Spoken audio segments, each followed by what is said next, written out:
Welcome to Weekap. I'm Nadia Zafar. For your week's top news, let's journey back.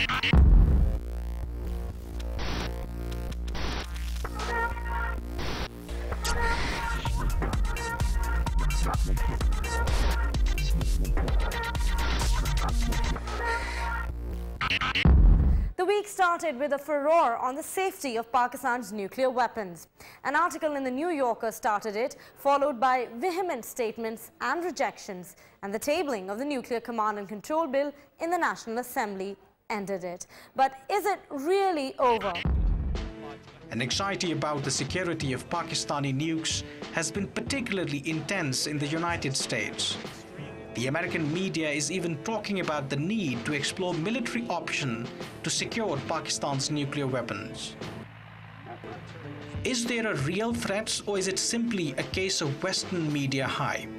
I think the United States and the West in general, maybe the world in general, has to be concerned because Pakistan does have a nuclear arsenal. It's got a number of warheads, who knows how many warheads, maybe 24 warheads, and it certainly had the means to deliver. In Pakistan, there is a suspicion that the real threat to Pakistan's nuclear weapons comes from Washington. There are well-known speculations that America would, if it could, try to take out Pakistan's nuclear weapons. War gaming going on somewhere, that what happens if the worst case scenario happens. Could we get commandos, insert commandos into Pakistan to be able to secure nuclear weapon sites? I'm sure there's some kind of planning going on. Shahidul Rahman is investigating the man behind Pakistan's nuclear program, Dr. A.Q. Khan's proliferation scandal. And he suspects the US can conduct sting operations to expose the security of Pakistan's nuclear program. I have found out that a lot of what happened to A.Q. Khan was the result of a sting operation by MI6 and CIA.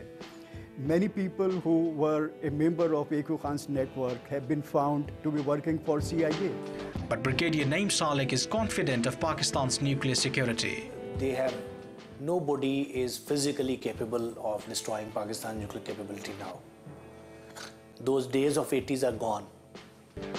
Meanwhile, the US media claims that Washington is secretly helping Pakistan to secure its nuclear weapons. And it is spending $100 million for this purpose. What we have talked to US about, and this is already known, is about on two basic principles: non-intrusiveness and a right to pick and choose. Pakistanis continue to assess the gains and losses of going nuclear. But the country's nuclear establishment says minimum credible deterrence is indispensable. Kamran Yusuf, DawnNews, Islamabad. And after months and months of waiting for your British visa, here is some good news. The British High Commissioner to Pakistan has said they are working to clear the backlog. I've got good news for you on that. And we know we had a very difficult summer of visas, and there were much greater delays than there should have been, than we wanted in processing of visas.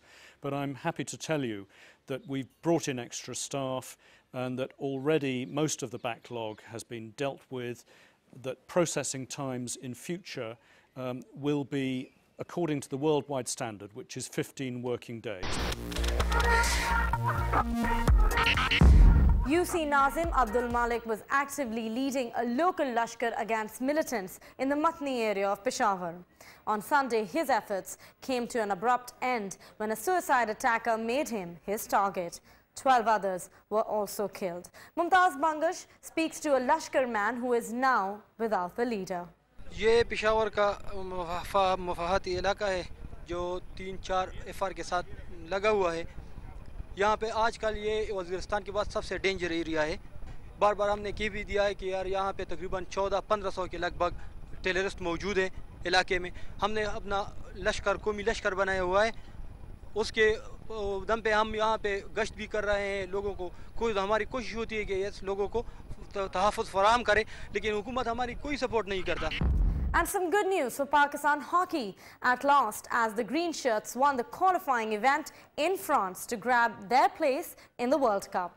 How are the people receiving this bit of news? बहरान के बाद एकदम Pakistani team ने came back किया है बहुत अच्छा है Pakistani crowd के लिए भी हौसला अफजाई हो रही है पाकिस्तान को वर्ल्ड कप जीतना भी चाहिए ये मुल्क के लिए बहुत अच्छा होगा बहुत अच्छी बात है कि पाकिस्तान ने क्वालिफाई किया है वैसे भी अपनी इस कंट्री के अंदर अपनी स्पोर्ट को बहुत डिमोरलाइज कर दिया गया है On Monday, the nation enjoyed a day off to remember the national poet Allama Muhammad Iqbal. Mariam Zia highlights Iqbal's philosophy on his 132nd birthday. गुज़श्ता तार है तेरी खुदी का साज अब तक कि तू है नग़्मे रूमी से बेनियाज अब तक. Allama Iqbal stood for change and movement. His philosophy was based on creative potential and struggle. Iqbal's message is about change, Iqbal's message is about transformation, Iqbal's message is about creativity. And it is within this that Allama Iqbal developed his concept of khudi, of involving oneself with the inner strength to attain movement, value and peace. It is because of these elements that Islamic scholars believe that there is nothing fundamentalist about Iqbal. There is no capacity and no space of fundamentalism in the philosophical system of Iqbal. While many know Iqbal as the one who first enunciated the dream of a separate Muslim homeland, many fail to realize that the poet-philosopher also had a vision for the state, a vision of peace, of change, creativity and development. Mariam Zia, Dawn News, Lahore. We'll take a quick break here. Coming up after the break on Weekap, is it a miracle or just plain luck after a woman falls in front of a train and survives? And a high-profile PMLN politician accuses the Sharif brothers of laundering $15 million. Stay with Weekap.